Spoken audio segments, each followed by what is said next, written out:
Welcome to T-SAT. This is Bhushan Govindula. ఈరోజు మనం భారత ఆధునిక చరిత్రలో భాగంగా బ్రిటిష్ రాజ్య స్థాపన పరిపాలన అంటున్నాం. సాధారణంగా యూరోపియన్లు వర్తక వాణిజ్యాల నేపథ్యంలో భారతదేశంలోకి రావడం జరుగుతుంది.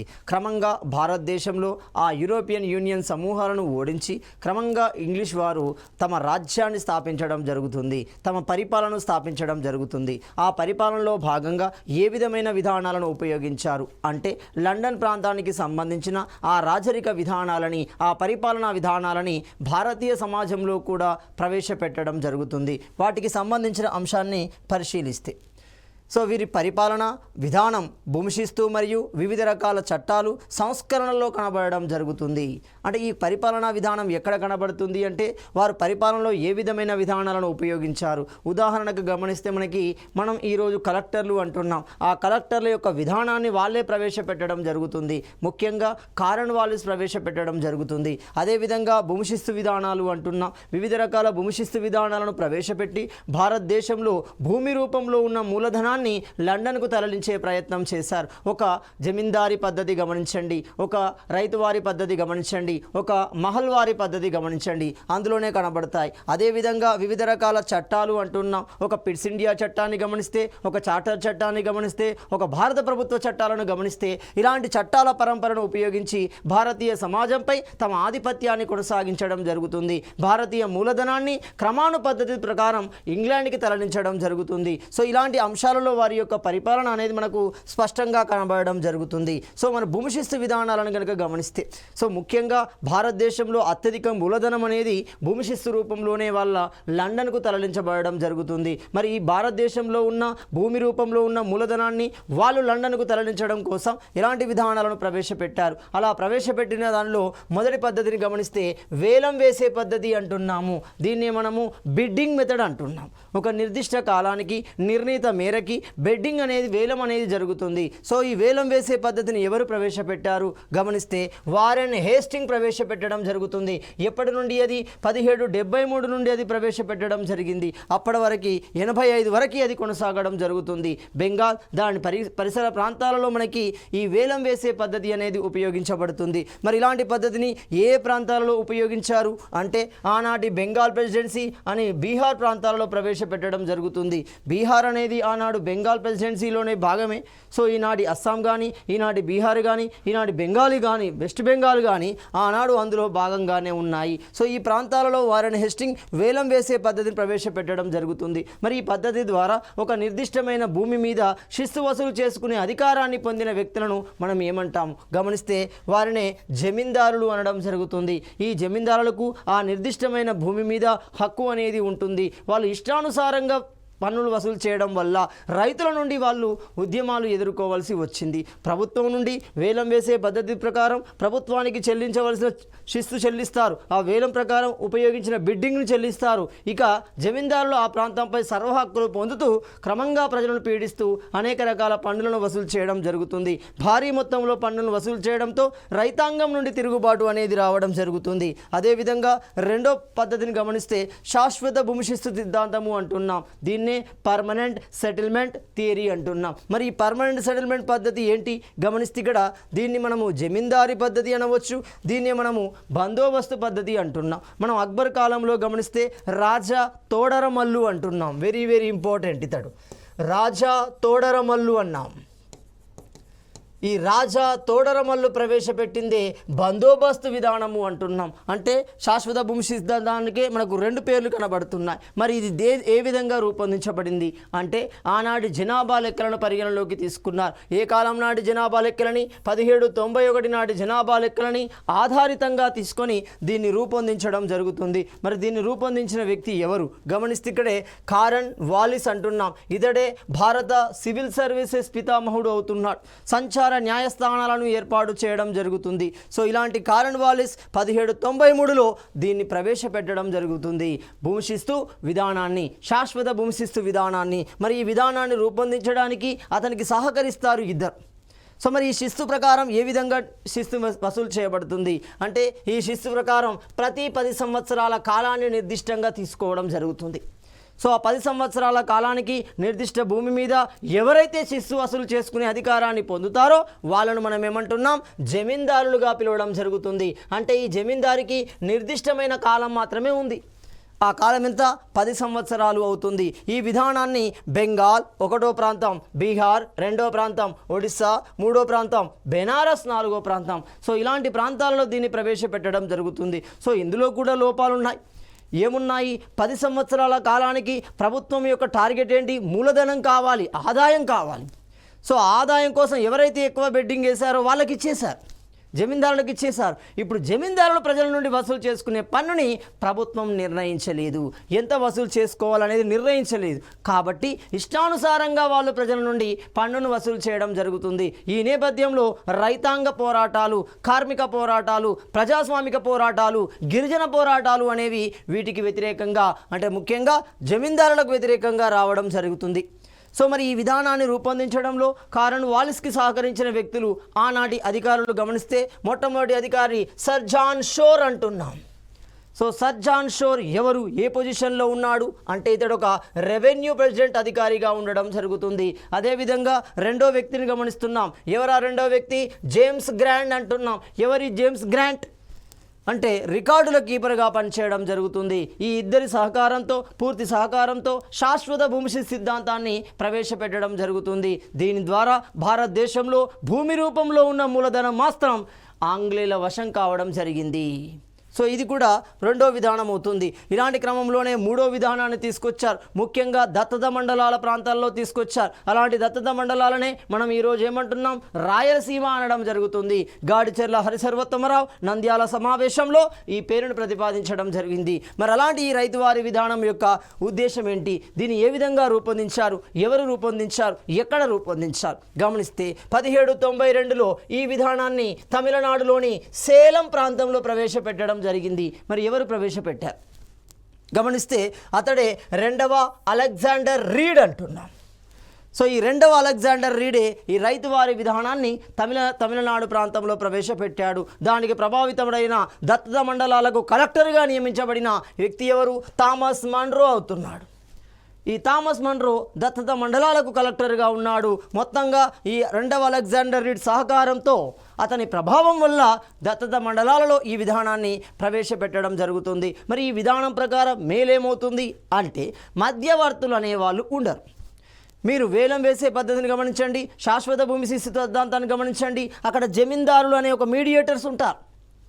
సో ఆ మీడియేటర్స్ ఇక్కడ కనబడరు. అదే నిజాం కాలంలో కనబడతారు చూడండి, దఫ్తార్దార్స్ అంటాం చూడండి, దఫ్తార్దార్స్ అంటున్నాం. వీళ్ళు కూడా మధ్యవర్తులే అవుతారు. సో ఇలాంటి మధ్యవర్తి అనేది, మీడియేషన్ అనేది ఉండదు. కేవలం ప్రభుత్వం నియమించిన అధికారుల ద్వారా మాత్రమే పన్ను అనేది వసూలు చేయబడుతుంది. అనగా ప్రజలకి ప్రభుత్వాలకు మధ్య ప్రత్యక్ష సంబంధం అనేది ఏర్పాటు చేయబడుతుంది. ఇది మంచి పరిణామమే.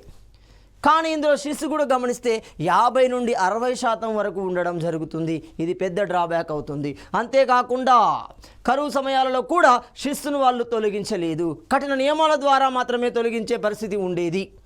సో ఇది నష్టమే అవుతుంది. మరి ఇలాంటి ఈ ప్రాంతాలని, ఈ విధానాన్ని ఎక్కడ ప్రవేశపెట్టారు? దత్తత మండలాలు అనగా మనకేమవుతుంది, కడప, కర్నూలు, అదోని, బళ్ళారి వంటి ప్రాంతాలలో ప్రవేశపెట్టడం జరుగుతుంది. మరి ఏ సంవత్సరాల మధ్య? 1820 నుండి 25 మధ్య.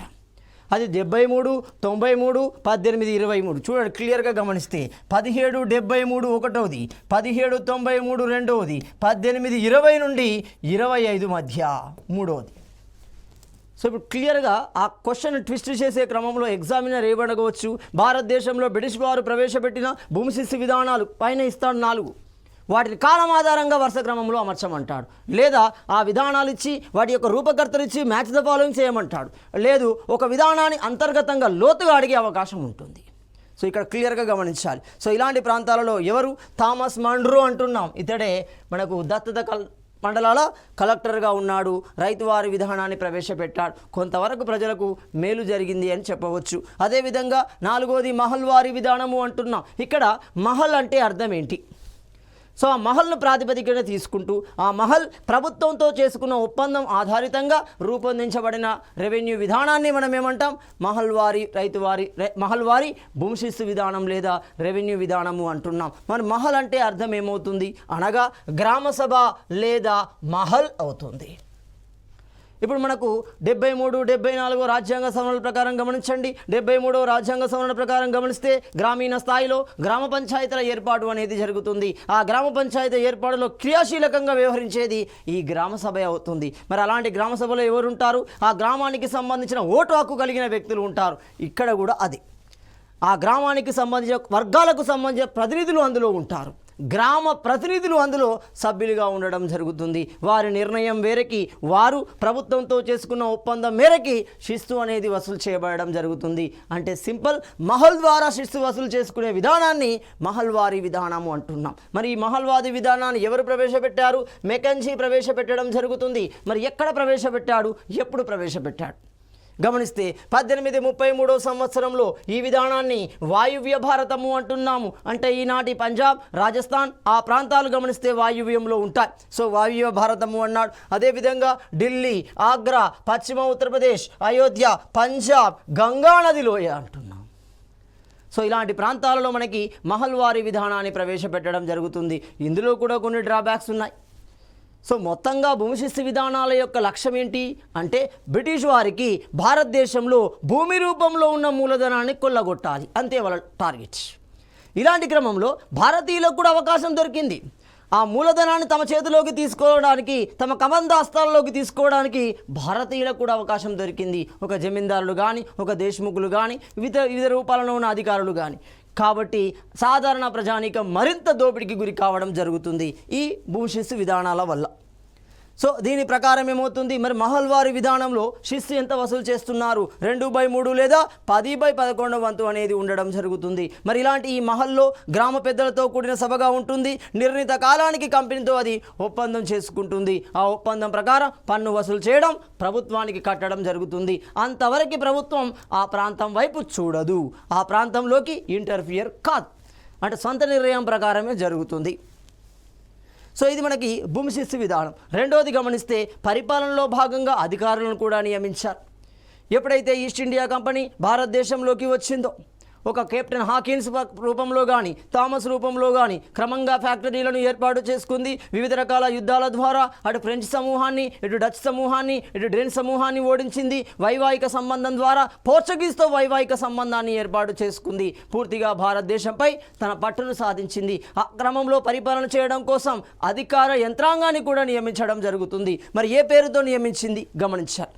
అంటే ఇక్కడ బ్రిటిష్ ఇండియా అధీనంలోని ప్రెసిడెన్సీల పాలన కోసం బ్రిటిష్ నియమించబడిన అధికారులు ఎవరు? గవర్నర్ జనరల్లు, వైస్రాయ్లు, భారత గవర్నర్ జనరల్ ఉంటున్నారు.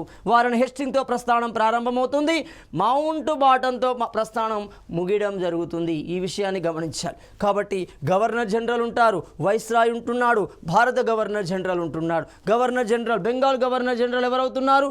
వారన్ హెస్టింగ్ అంటున్నాడు. లార్డ్ కానింగ్ మొదటి వైస్రాయ్ అంటున్నాడు. భారత గవర్నర్ జనరల్ విలియం బెంటిక్ అంటున్నాడు. చివరివాడు మౌంట్ బాటన్ అవుతున్నాడు. మరి ఇలాంటి అధికారులు ఎవరు? వారి యొక్క ప్రత్యేకత ఏంటి గమనిస్తే వారన్ హేస్టింగ్ మొట్టమొదటి వ్యక్తిగా ఉంటున్నాడు. మరి ఏ చట్టం ప్రకారం ఈ విధానం, ఈ అధికార యంత్రాంగం అనేది ప్రారంభించబడింది గమనిస్తే 1773 చట్టం ప్రకారము అంటున్నాం.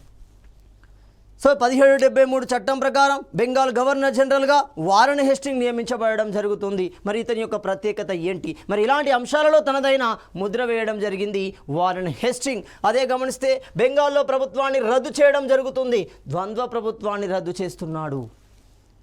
సో ద్వంద్వ ప్రభుత్వము అంటే మీకు అలహాబాద్ ఒప్పందం ప్రకారం వస్తుంది. బాక్సర్ యుద్ధం తర్వాత వచ్చిన ఒప్పందమే అలహాబాద్ ఒప్పందం అవుతుంది. ఈ ఒప్పందం ప్రకారం ఏమవుతుంది? అధికారాలు రెండుగా విభజించబడతాయి. పన్ను వసూలు చేసుకునే హక్కు ఒకరి చేతిలో ఉంటుంది, పరిపాలన హక్కు ఒకరి చేతిలో ఉంటుంది. పన్ను వసూలు చేసుకునే హక్కును మనం ఏమంటున్నాము? దివానీ హక్కు అంటున్నాము. ఇది ఆంగ్లేయుల వశం కావడం జరుగుతుంది. వాళ్ళకి కావాల్సిందే డబ్బులు, కాబట్టి డబ్బులు వాళ్ళు తీసుకున్నారు. రెండోది పరిపాలన హక్కులు అంటున్నాం. పరిపాలన హక్కులు అంటే ఏంటిది? నిజామత్ అంటున్నాం. చూడండి, సో ఇలాంటి ద్వంద్వ ప్రభుత్వాలని ఓడగొట్టి పూర్తిగా ఒకరి చేతిలోకి తీసుకున్నారు. సో బెంగాల్లో ప్రభుత్వాన్ని రద్దు చేయడం జరుగుతుంది. రెండోది కలకత్తాను బెంగాల్ రాజధానిగా చేయడం జరుగుతుంది. అంటే రాజధాని మార్చాడు. అంటే కోల్కతాకు ముందు రాజధాని ఏంటి? ఇప్పుడు క్లియర్ గమనించాలి, దాన్ని మనం ఏమంటాం, ముర్షిదాబాద్ అంటున్నాం చూడండి. సో ఈ ముర్షిదాబాద్ నుండి కోల్కతా నుండి ఢిల్లీకి మార్పు అనేది జరుగుతుంది. కాబట్టి వారన్ హేస్టింగ్ కాలంలో అది కోల్కతాగా మార్పు చెందడం జరుగుతుంది. 1911లో లార్డ్ హార్డింగ్ టూ చేత కోల్కతా కాస్త ఢిల్లీకి రాజధానిగా మార్చబడుతుంది. సో రెండో వ్యక్తిని గమనిస్తే కారన్ వాలిస్ అంటున్నాం. మరి కారన్ వాలిస్ ఎవరు? భారతదేశంలో సివిల్ సర్వీసెస్కి పితామహుడుగా పిలువబడుతున్నాడు. The father of Indian civil సర్వీసెస్గా పిలువబడుతున్నాడు కారన్ వాలిస్. మరి ఇలాంటి కారన్ వాలిస్ యొక్క ప్రాముఖ్యతను గమనిస్తే మొదటి విషయాన్ని న్యాయశాఖను వేరు చేయడం జరుగుతుంది. ఎక్కడి నుండి? కార్యనిర్వాహక శాఖ నుండి వేరు చేయడం జరుగుతుంది. ఎవరు? కారన్ వాలిస్. అంతేకాకుండా 4 సంచార న్యాయస్థానాలను ఏర్పాటు చేయడం జరుగుతుంది. మూడో అంశాన్ని గమనిస్తే శాశ్వత భూమి సిద్ధాంతాన్ని 1793లో ఏర్పాటు చేశాడు. దేని ప్రాతిపదికన? 1791 జనాభా ప్రాతిపదికన ఏర్పాటు చేయడం జరిగింది. అదేవిధంగా లార్డ్ వెల్లెస్లీ అంటున్నాం. మరి ఎవరి లార్డ్ వెల్లెస్లీ అంటే లార్డ్ వెల్లెస్లీ అనగానే మనకు గుర్తుకు వచ్చే అంశం ఏమవుతుంది? సైన్య సహకార పద్ధతి అంటున్నాము. సబ్సిడరీ అలయన్స్ అంటున్నాం. ఏంటి సబ్సిడరీ అలయన్స్ అంటే? దేశంలో ఏ సమూహమైనా, ఏ రాజ్యమైనా, ఏ సుల్తానైనా తనకు సహాయంగా సైన్యాన్ని పంపించమనవచ్చు. క్లియర్గా వాళ్ళ టార్గెట్ అదే. దాని రూపం మనకు తెలిసింది ఏంటిది? సహాయంగా మాత్రమే పంపిస్తున్నాము అని మనం ఆలోచిస్తున్నాం. కానీ వాళ్ళు ఏం చేశారు? భారతదేశంలో తమదైన సైన్యాన్ని వాళ్ళు ఉచితంగా పెంపకం చేసుకుంటున్నారు. ఇలాంటి క్రమంలోనే సైన్య సహకార పద్ధతి అనేది జరుగుతుంది. అంటే రక్షణ పరంగా వాళ్ళు బలోపేతులు అవుతున్నారు. ఒకవేళ భవిష్యత్తులో ఉద్యమాలు జరిగితే, ప్రజా వ్యతిరేక తిరుగుబాటు జరిగితే వాటిని కంట్రోల్ చేయగలగాలి. తమకంటూ ఒక సైన్యాన్ని ఉండాలి. ఆ సైన్యాన్ని ఈ రూపంలో నిర్మించుకున్నారు. సో సైన్య సహకార పద్ధతి అంటున్నాం. సో ఈ విధానాన్ని అంగీకరించిన మొదటి సుల్తాన్ ఎవరవుతున్నారు? నిజాం అలీ ఖాన్. ఎన్నో నిజాం వీడు? ఇతడు రెండో నిజాం అవుతున్నాడు. అంటే మొత్తం 7 నిజాంలలో రెండో నిజాం అలీ ఖాన్ మొట్టమొదటిగా ఒప్పుకోవడం జరుగుతుంది. అంటే ఏ సంస్థానం? హైదరాబాద్ సంస్థానానికి సంబంధించిన వ్యక్తి. కంపెనీ ఉద్యోగుల శిక్షణ కోసం కోల్కతా కేంద్రంగా శిక్షణ కళాశాలను పోర్ట్ విలియం నందు ఏర్పాటు చేయడం జరుగుతుంది. అంటే వివిధ రకాల ఉద్యోగులు తాము నిర్వహించే ఉద్యోగాల పట్ల, విధి బాధ్యతల పట్ల శిక్షణా సదుపాయాలని పోర్ట్ విలియం నందు ఏర్పాటు చేశాడు. తద్వారా ఒక బలమైన, ఒక పటిష్టమైన యంత్రాంగాన్ని సృష్టించే ప్రయత్నం చేయడం జరుగుతుంది. అదే క్రమంలో విలియం బెంటింగ్ అంటున్నాం. సో విలియం బెంటింగ్ చాలా ఇంపార్టెంట్. ఎందుకంటే 1833 చట్టం ప్రకారం ఇతడు భారత గవర్నర్ జనరల్గా మార్చబడడం జరుగుతుంది. ఇప్పటి వరకు గవర్నర్ జనరల్ అనే పేరే విన్నాము. ఇప్పుడు భారతీయ గవర్నర్ జనరల్ అనే పేరు వినడం జరుగుతుంది. అలా ఏర్పడిన మొదటి వ్యక్తే విలియం బెంటింగ్. అంటే అతని యొక్క అధికారం పెరుగుతుంది అంతే.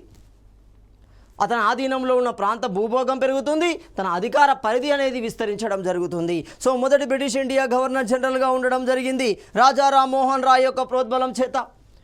ఎవరి రాజా రామ్మోహన్ రాయ్ అంటే భారతదేశంలో సాంస్కృతిక పితామహుడుగా పిలువబడడం జరుగుతుంది. బెంగాల్ సాంస్కృతిక పితాగా పిలువబడిన వ్యక్తి రాజా రామ్మోహన్ రాయ్. అతని యొక్క తోడ్పాటు వలన, అతని యొక్క ఒత్తిడి వలన విలియం బెంటింగ్ ఒక నిర్ణయాన్ని తీసుకున్నాడు. ఆనాటి ప్రజానికంలో మహిళలను ఎక్కువగా ఇబ్బంది పెడుతున్న అంశం సతీ. సో అలాంటి సతీ నిషేధ చట్టాన్ని తీసుకురావడం జరిగింది. ఎప్పుడు తీసుకొచ్చాడు? 1829 డిసెంబర్ 4న తీసుకురావడం జరుగుతుంది. దానికి పెట్టిన పేరే రెగ్యులేషన్ అంటున్నాం. సో ఇక్కడ ఈ రెగ్యులేషన్ పేరుతో ఈ సతీ నిషేధ చట్టాన్ని తీసుకురావడం జరుగుతుంది. 4వ అంశాన్ని గమనిస్తే కాళీమాత భక్తులను అణచివేయడానికి విలియం స్లీమన్ అనే అధికారిని నియమించడం జరుగుతుంది. ఇది చాలా సందర్భాల్లో అడిగారు. విలియం స్లీమన్ అంటున్నాం. ఎవరి అధికారి? ఎందుకు నియమించబడ్డాడు అంటే కాళీమాత భక్తులని చెప్పుకుంటూ వారిని దోపిడీకి గురి చేసే వ్యక్తులు, ప్రజానికాన్ని దోపిడీకి చేసే దారి దోపిడీ దొంగలను కంట్రోల్ చేయడం కోసం విలియం స్లీమన్ అనే అధికారిని నియమించడం జరుగుతుంది. పటిష్టమైన చర్యలు తీసుకున్నాడు. అదే క్రమంలో లార్డ్ మెకాలే అంటున్నాం. ఎవరి మెకాలే? సో లార్డ్ మెకాలే సూచన మేరకు 1835 నుండి ఇంగ్లీష్ విద్యా విధానాన్ని ప్రారంభించాడు విలియం బెంటింగ్. ఇది పాయింట్ ఇంపార్టెంట్. అంటే ఏమవుతుంది? భారతీయ సమాజంలోకి బ్రిటిష్ సమాజ భావజాలం అనేది ప్రవేశించబడింది. ఆధునిక విద్య రూపంలో ఇంగ్లీష్ అనేది ప్రవేశపెట్టబడింది. ఇంకా చెప్పాలంటే వెస్ట్రన్ ఎడ్యుకేషన్ అనేది బెంటింగ్ కాలంలో ప్రారంభించబడింది. మరి ఏ సంవత్సరం? 1835 సంవత్సరం అవుతుంది. ఎవరి సూచనల మేరకి? లార్డ్ మెకాలే సూచనల మేరకి రావడం జరుగుతుంది. మరో చర్యను గమనిస్తే కోల్కతా కేంద్రంగా వైద్య కళాశాలలు నిర్మించడం జరిగింది. ఎవరు? విలియం బెంటింకే. అంతేకాకుండా ఇతని కాలంలో నీలిమందు వ్యాపారం క్రమబద్ధం చేయడం జరిగింది, రెగ్యులేట్ చేయడం జరిగింది. సో ఇలాంటి కార్యక్రమాలు మొత్తం మనకి విలియం బెంటింక్ కాలంలో కనబడుతున్నాయి. అలాంటి కోవలో చెందిన మరో వ్యక్తి లార్డ్ డెల్హౌసీ అంటున్నాం. లార్డ్ డెల్హౌసీ అనగానే మనకి రాజ్య సంక్రమణ సిద్ధాంతము అంటున్నాం, డాక్ట్రైన్ ఆఫ్ ల్యాప్స్ అంటున్నాం. సో మరి ఇలాంటి ఈ సిద్ధాంతాన్ని ప్రవేశపెట్టింది లార్డ్ డెల్హౌసీ. ఇతన్ని మనం ఏమంటున్నాం? ప్రాచ్య దేశపు అబ్రహం లింకన్ అంటున్నాము. ప్రాచ్య దేశపు అబ్రహం లింకన్ అంటున్నాం. ఇతని కాలంలో అనేక రకాల సదుపాయాలు భారతదేశంలో ప్రవేశపెట్టబడ్డాయి. సో అది వాళ్ళ స్వార్థం కోసమే అయినప్పటికీ భారతీయ సమాజానికి కొత్తగా పరిచయం చేయబడ్డాయి. ఒక తంతి తపాలు గమనించండి, ఒక రైల్వేను గమనించండి, ఒక రోడ్డు మార్గాలను గమనిస్తే ఇతని కాలంలో విస్తరించబడ్డాయి. కాబట్టి ఇతన్ని అబ్రహం లింకన్తో పోల్చారు. ప్రాచ్య దేశపు అబ్రహం లింకన్ అంటున్నాం. రాజ్య సంక్రమణ సిద్ధాంతం అంటున్నాం. మరి ఈ సిద్ధాంతం యొక్క ఉద్దేశం ఏంటి అంటే బ్రిటిష్ యొక్క భౌగోళిక విస్తీర్ణాన్ని పెంచాలి. అంటే బ్రిటిష్ ఆధిపత్యంలో ఉన్న భూభాగాన్ని పెంచే క్రమంలో ఈ సిద్ధాంతం అనేది బాగా ఉపయోగపడింది. సో ఈ సిద్ధాంతం ప్రకారం ఏంటి? ఏదైనా ఒక రాజ్యానికి వారసత్వంగా కుమారుడు లేకపోతే ఆ రాజ్యం బ్రిటిష్ రాజ్యంలో విలీనం చేయబడుతుంది. అంటే దత్తత అనేది స్వీకరించడానికి అవకాశం లేదు. దత్తత లేని అంటే పుత్ర సంతానం లేని రాజ్యాలు బ్రిటిష్ రాజ్యంలో విలీనం చేయబడతాయి. దాన్ని మనం ఏమంటున్నాం? రాజ్య సంక్రమణ సిద్ధాంతం అంటున్నాం. మరి ఈ సిద్ధాంతం ప్రకారం ఆక్రమించబడిన రాజ్యాలు ఏంటి గమనిస్తే, 1 సతారా అంటున్నాం, 2 భగత్ అంటున్నాం, 3 నాగపూర్ అంటున్నాం, 4 ఝాన్సీ అంటున్నాం, 5 షంభాన్పూర్ అంటున్నాం. అందుకే మీరు బాగా గమనించండి, 1857 తిరుగుబాటు సందర్భంలో ఝాన్సీ కేంద్రంగా మణికర్ణికను మనం చరిత్రలో ఏమంటున్నాం? ఝాన్సీ లక్ష్మీబాయి అంటున్నాం. ఆమె ఇక్కడే పోరాటం చేయడం జరుగుతుంది. సో ఇలాంటి ప్రాంతాలు మనకు ఎందులో కలుస్తున్నాయి? ఏమవుతుంది? బ్రిటిష్ భూభాగంలో కలవడం జరుగుతుంది, బ్రిటిష్ పరిధిలోకి రావడం జరుగుతుంది. రైట్. ఇతడు దేశంలో తొలి రైల్వే లైన్ని ముంబై నుండి తానే వరకు నిర్మించడం జరిగింది. మరి ఎప్పుడు, ఎంత దూరం నిర్మించడం జరిగింది గమనిస్తే 1853 ఏప్రిల్ 16వ తేదీన ఈ నిర్మాణం అనేది జరుగుతుంది, పూర్తి అవుతుంది. ఎన్ని కిలోమీటర్లు? 34 కిలోమీటర్ల దూరంతో మొదటి రైల్వే లైన్ భారతదేశంలో ప్రారంభించబడింది. అలాంటి క్రమంలోనే కోల్కతా నుండి మద్రాస్ వరకు తంతి తపాలా వ్యవస్థను ఏర్పాటు చేశారు. దాదాపు 700కు పైగా తంతి తపాలా శాఖలు కూడా విస్తరించబడడం జరుగుతుంది. అంతేకాకుండా ఇతడు దేశంలో తొలిసారి పోటీ పరీక్షల ద్వారా సివిల్ సర్వీసెస్ పరీక్షను ప్రారంభించాడు. సో అప్పటి వరకు సివిల్ సర్వీసెస్ పరీక్షలు ఒక నిర్దిష్టాను ప్రకారం, ఒక ఫార్మాట్ ప్రకారం జరిగేది. కానీ ఇక్కడ పోటీ పరీక్షల ద్వారా, కాంపిటేటివ్ ద్వారా అందరికీ అవకాశం లభించడం జరుగుతుంది. అంటే నిర్ణీత అర్హతల మేరకి పోటీ పరీక్షల ద్వారా సివిల్ సర్వీస్ పరీక్షలను నిర్వహించిన వ్యక్తి లార్డ్ డెల్హౌసీ అంటున్నాం. మరి ఎప్పటి నుండి ఇది ప్రారంభించబడింది? 1853 నుండే ప్రారంభించబడడం జరుగుతుంది. అంతేకాకుండా వితంతు పునర్వివాహ చట్టాన్ని తీసుకొచ్చాడు 1856 నాటికి. మరి వితంతు పునర్వివాహ చట్టము అంటే విడో రీ మ్యారేజ్ చట్టము అంటున్నాం. సో భారతీయ సమాజంలో మహిళలకి, భర్త చనిపోయిన మహిళలకు ఉన్న సమస్య పరిష్కారం ఈ రూపంలో కనబడడం జరుగుతుంది. ఒక కేశవచంద్రసేన్ వంటి వారిని గమనించవచ్చు. ఒక కేశవచంద్రసేన్ వంటి వ్యక్తులు దీనికి ఎక్కువగా తోడ్పాటు అందించడం జరుగుతుంది. అంటే మొత్తంగా వితంతు పునర్వివాహ చట్టాన్ని తీసుకొచ్చింది లార్డ్ డెల్హౌసీ అంటున్నాం. సో ఇతని కాలంలో వుడ్స్ డిపాచ్ అంటున్నాం. సో వుడ్స్ డిపాచ్ 1854లో ఏర్పాటు చేయబడింది. మరి ఏంటి వుడ్స్ డిపాచ్? సో దీని యొక్క అర్థం ఏంటి? వుడ్స్ డిపాచ్ యొక్క అర్థం గమనిస్తే ప్రాంతీయ భాషలలో విద్యా బోధన ఏర్పాటు చేయబడడం. సో తద్వారా ఎక్కువ మంది విద్య పట్ల ఆకర్షితులయ్యే అవకాశం ఉంటుంది, తమను తాము తెలుసుకునే అవకాశం ఉంటుంది, సమాజంపై అవగాహన పెంచుకునే అవకాశం ఉంటుంది. అదే కేవలం చదువు మాత్రమే. చదువు అనేది ప్రధాన ఆయుధంగా కనబడుతుంది. అదేవిధంగా కోల్కతా, బొంబాయి, మద్రాస్ కేంద్రంగా విశ్వవిద్యాలయాల స్థాపన అనేది ఇతని కాలంలో నిర్వహించబడింది. ఇలా ఒక అబ్రహం లింకన్తో పోలిన అనేక సామాజిక సంస్కరణలు చేపట్టాడు. అందుకే ప్రాచ్య దేశపు అబ్రహం లింకన్గా పిలువబడ్డాడు. అలాంటి క్రమంలో మరో వ్యక్తిని గమనిస్తే లార్డ్ రిప్పన్ అంటున్నాం. సో ఎవరి లార్డ్ రిప్పన్ గమనిస్తే ఇతని కాలంలో కూడా చారిత్రాత్మకంగా గుర్తుంచుకోదగిన చర్యలు అనేవి నిర్మించబడ్డాయి. అందులో గమనిస్తే 1 హైదరాబాద్ను సందర్శించిన మొట్టమొదటి రాజప్రతినిధిగా ఉండడం జరుగుతుంది మనకు లార్డ్ రిప్పన్. మరి ఎవరి కాలంలో వచ్చాడు? 6వ నిజాం కాలంలో వచ్చాడు. 2.5 సంవత్సరాల బాలుడైన 6వ నిజాం మేర్ మెహబూబ్ అలీ ఖాన్ అంటున్నాం. సో ఈ మీర్ మహబూబ్ అలీ ఖాన్ 2.5 సంవత్సరాల కాలంలోనే సుల్తాన్గా ప్రకటించబడుతున్నాడు. కాబట్టి అతనికి ఎలాంటి అవగాహన లేదు. 18 సంవత్సరాల వరకు అతడు సింహాసనాన్ని అధిష్ఠించలేకపోయాడు, అంటే నేరుగా పరిపాలనలోకి రాలేకపోయాడు. అంటే ఎప్పుడైతే 18 సంవత్సరాలు నిండాయో ఆ సందర్భంలో అతని కరోనేషన్, అంటే సుల్తాన్గా ప్రకటించబడే సందర్భానికి ఇతడు గెస్ట్గా రావడం జరుగుతుంది, లార్డ్ రిప్పన్. అంతేకాకుండా ప్రాంతీయ భాషా పత్రికల చట్టాన్ని రద్దు చేయడం జరిగింది. ఈ చట్టాన్ని మనం ఏమంటున్నాం? వర్నాక్యులర్ యాక్ట్ అంటున్నాం. ఈ వర్నాక్యులర్ యాక్ట్ చట్టాన్ని రద్దు చేసిన వ్యక్తి లార్డ్ రిప్పన్ అవుతున్నాడు. అంతేకాకుండా 1882లో స్థానిక సంస్థల ద్వారా స్వపరిపాలన ఏర్పాటు చేయడం జరుగుతుంది. తద్వారా ఇతన్ని భారతీయ చరిత్రలో స్థానిక స్వపరిపాలన పితాగా పిలవడం జరుగుతుంది. భారతీయ చరిత్రను కనుక గమనిస్తే ఈ స్థానిక పరిపాలనకు సంబంధించిన సమాచారం చోళుల నుండి తీసుకోబడడం జరుగుతుంది. కాలక్రమంలో అది 73-74 రాజ్యాంగ సవరణ ప్రకారం భారతదేశంలోకి అది ప్రవేశపెట్టడం జరుగుతుంది. క్లియర్ గమనించండి. 1884లో ఇల్బర్ట్ బిల్ అనేది తీసుకురావడం జరిగింది ఈ లార్డ్ రిప్పన్. మరి ఇల్బర్ట్ బిల్ యొక్క ఉద్దేశం ఏంటి? సో దీని యొక్క ఉద్దేశాన్ని కనుక గమనిస్తే క్రిమినల్ కేసులని యూరోపియన్లతో పాటు భారతీయులు కూడా వాదించే అవకాశాన్ని కలిగి ఉండడమే మనకి ఇల్బర్ట్ బిల్లుగా పిలవడం జరుగుతుంది. అలాంటి ఇల్బర్ట్ బిల్లు ఇతని కాలంలోనే రావడం జరిగింది. సివిల్ సర్వీస్ వయసుని 19 సంవత్సరాల నుండి 21 సంవత్సరాలకు పెంచాడు. అంటే మరింత మంది భారతీయులకి అవకాశం అనేది లభించింది. అంతే, భారతీయులకు అవకాశం రావద్దు అని తగ్గించారు. కానీ ఇతడు ఏం చేశాడు? మరింత మందికి అవకాశం కలిగించే విధంగా సివిల్ సర్వీసెస్ వయసుని 19 నుండి 21 సంవత్సరాలకు పెంచడం జరుగుతుంది. అంతేకాకుండా ఇతని కాలంలో 1881లో జనాభా లెక్కలు చేపట్టడం జరిగింది. సో మరి ఈ జనాభా లెక్కలు ఏంటి క్లియర్గా గమనించాలి. సాధారణంగా లార్డ్ మేయో కాలంలో జనాభా లెక్కలు ప్రారంభించబడతాయి. ఒక ప్రణాళిక ప్రకారం ఒక శాస్త్రీయ జనాభా లెక్కలు పూర్తి స్థాయిలో నిర్వహించబడింది లార్డ్ రిప్పన్ కాలంలో 1881 నుండి. అందుకే 2011లో జరిగిన జనాభా లెక్కలను మనం ఏమంటున్నాం? 15వ గణనగా పిలవడం జరుగుతుంది. సో ఇలాంటి లెక్కల ప్రస్థానం మనకి ఇతని కాలం నుండే ప్రారంభమవుతుంది. మరి దీని ప్రకారం జనాభా ఎంత? ఆనాటికి 25 కోట్ల జనాభా ఉంది. స్వాతంత్రం వచ్చే నాటికి అది 36.5 కోట్ల జనాభాగా కనబడుతుంది. అంటే 1951 జనాభా లెక్కల ప్రకారం గమనించాలి. సో క్లియర్గా గమనిస్తే 1883లో కరువుపై కూడా, సో కరువు సందర్భాలలో ఆ కరువును నివారించడం కోసం, ఉపశమనాన్ని కలిగించడం కోసం ఫెమైన్ కోడ్ను కూడా రూపొందించడం జరిగింది. సో ఫెమైన్ కోడ్ను రూపొందించడం ద్వారా ఆ సందర్భాలలో ప్రభావితమైన వర్గాలకి ఏ విధమైన సహాయ సహకారాలు అందించవచ్చు.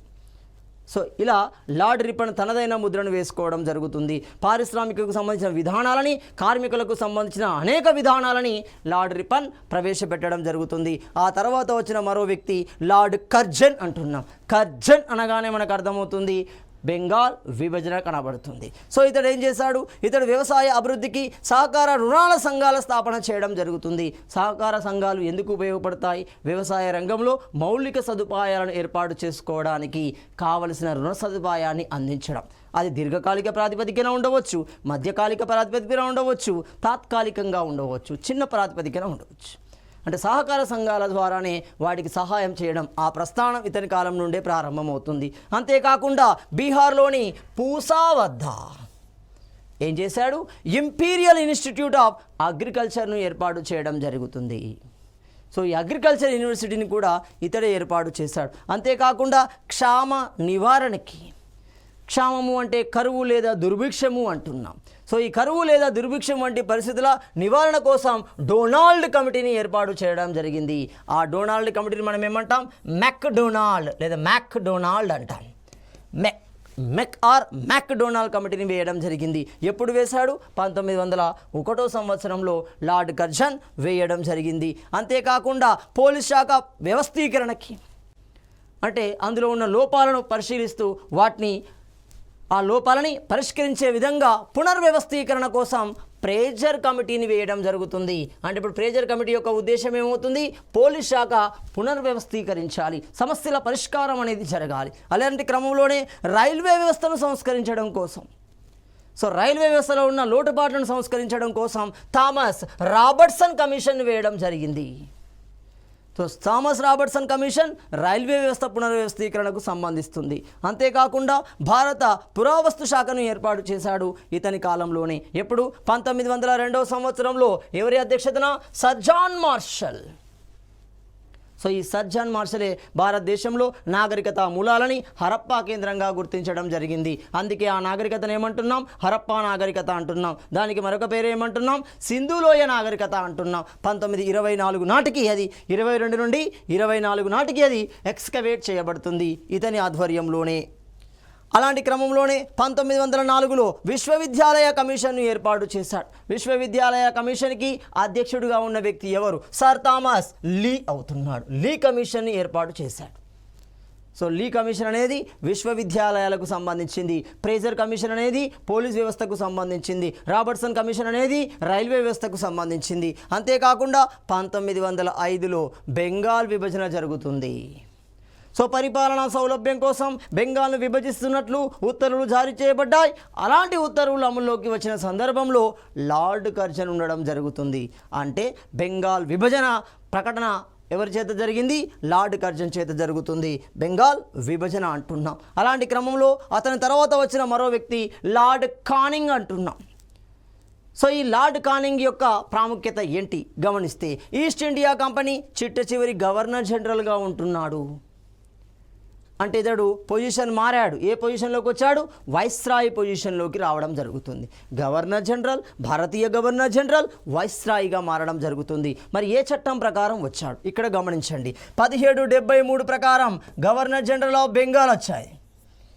రైట్. 1833 ప్రకారం భారతీయ గవర్నర్ జనరల్ వచ్చింది. సో 1858 ప్రకారం ఏమొస్తుంది? వైస్రాయ్ పదవి అనేది క్రియేట్ అవుతుంది. అలా భారతదేశపు మొదటి వైస్రాయ్గా నియమించబడిన బ్రిటిష్ అధికారి ఎవరవుతున్నారు? లార్డ్ కానింగ్ అవుతున్నాడు. సో మరి ఇతని కాలంలో జరిగిన ప్రాముఖ్యతను గమనిస్తే, 1861 నందు ఆర్కియాలజికల్ సర్వే డిపార్ట్మెంట్ ఏర్పాటు చేయబడింది. సో ఎక్కడ ఏర్పాటు చేయబడింది అంటే కోల్కతా కేంద్రంగా ఏర్పాటు చేయబడింది. ఒక ZSI అంటాం, zoological survey of India, botanical survey of India. అలాంటి సంస్థలు ఎక్కడున్నాయి? కోల్కతా కేంద్రంగానే ఉన్నాయి. మరి అలాంటి కోల్కతా కేంద్రంగానే archaeological survey department Lord Canning కాలంలో ఏర్పాటు చేయబడుతుంది. సో అతని తర్వాత వచ్చిన మరో వ్యక్తిని గమనిస్తే లార్డ్ మాయో అంటున్నాం. మేయో ఆర్ మాయో అంటున్నాం. సో ఈ లార్డ్ మాయో ఎవరు? 1871లో తొలి జనాభా లెక్కల సేకరణ అనేది సేకరించబడడం జరుగుతుంది. వాటిని మనం ప్రామాణికంగా తీసుకోలేదు. భారతీయ చరిత్రలో గమనిస్తే జనాభా లెక్కలను మనం ఏమంటున్నాం? డెమోగ్రఫీ అంటున్నాం. చూడండి, డెమోగ్రఫీ అంటున్నాం. సో డెమోగ్రఫీ అంటే అర్థం ఏంటి? జనాభా లెక్కల సేకరణ. సో మరి అలాంటి జనాభా లెక్కల సేకరణ భారతదేశంలో ప్రాతిపదిక ఏంటి అంటే 1881 రిప్పన్ కాలంలో ప్రాతిపదిక అవుతుంది. మరి దీనికన్నా ముందు జరగలేదా అంటే జరిగింది. అంత శాస్త్రీయంగా కనబడలేదు, పూర్తి స్థాయిలో కనబడలేదు. దేశీయ జనాభా పూర్తి స్థాయిలో లెక్కించబడలేదు. ఎప్పుడు? అది 1871, 72 నాటికి. సో 71, 72 సంవత్సరానికి లార్డ్ మేయో తొలిసారి లెక్కల గణన, తొలి జనాభా గణన చేపట్టడం జరుగుతుంది. అంతేకాకుండా భారతీయ సమాజంలో హత్యకు గురైన మొదటి వైస్రాయిగా చరిత్రలోకి ఎక్కాడు లార్డ్ మాయో. అంతేకాకుండా ఇతని కాలంలో రైల్వే బడ్జెట్ అనేది రూపొందించబడడం జరుగుతుంది. సో అలాంటి రైల్వే బడ్జెట్ను కూడా ఇతని కాలంలో రూపొందించారు. ఆ తర్వాత వచ్చిన మరో వ్యక్తి లార్డ్ లిట్టన్ అంటున్నాం.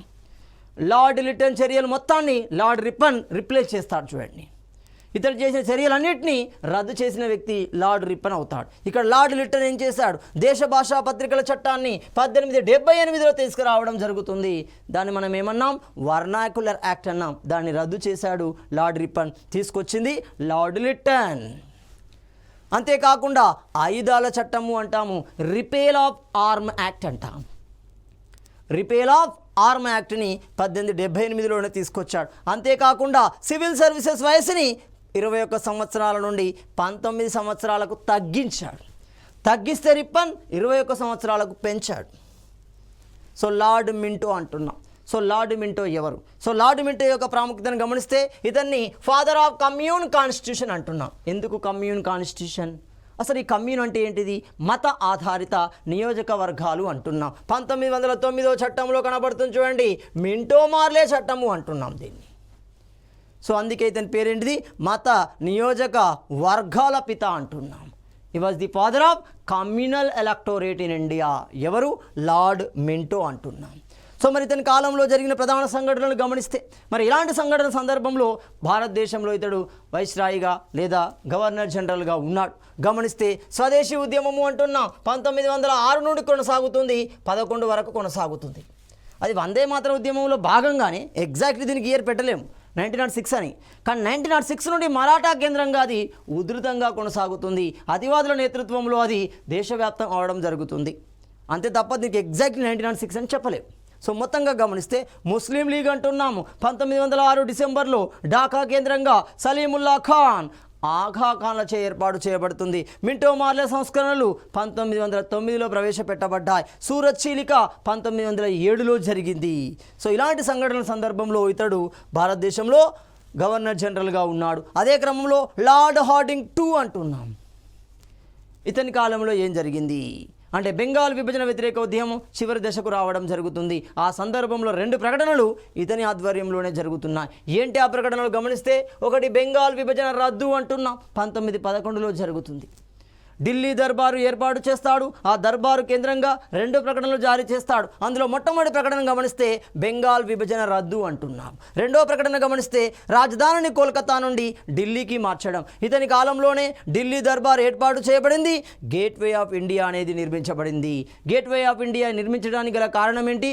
అప్పటికి బ్రిటిష్ యువరాజు భారతదేశానికి మొదటిసారిగా తన భార్యతో రావడం వల్ల జార్జ్ ఫై అండ్ మరి ఏమవుతుంది మేరీ, ఈ ఇద్దరు భారతదేశానికి మొదటిసారిగా వచ్చిన సందర్భంలో మనకి గేట్వే ఆఫ్ ఇండియా అనేది నిర్మించబడుతుంది.